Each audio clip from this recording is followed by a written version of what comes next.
দিয়ে একটু কুশল বিনিময় করার জন্য সেখানে হামলা হয়েছে।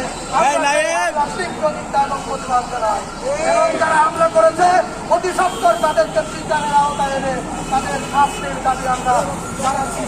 স্পষ্ট করে বলতে চাই, আগামীতে কোনো আন্দোলনে ফরিদপুর জেলা ছাত্রদল এবং মহানগর ছাত্রদল অতীতে প্রত্যেক আন্দোলন সংগ্রামে শরীর হয়ে সর্বোচ্চ আন্দোলন সংগ্রাম করেছে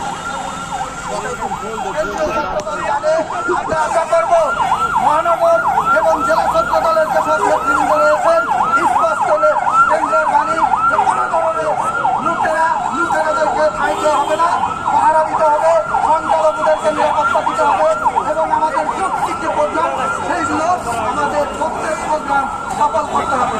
এই কথা বলে আমি বাংলাদেশ জাতীয়তাবাদী ছাত্র দল জিন্দাবাদ, ফরিদপুর জেলা ছাত্র দল জিন্দাবাদ, মহানগর ছাত্র দল জিন্দাবাদ। ধন্যবাদ সবাই। আসসালামু আলাইকুম। আমাদের মাঝে রয়েছেন ফরিদপুর জেলা ছাত্র দলের কোন জায়গা হচ্ছে তাই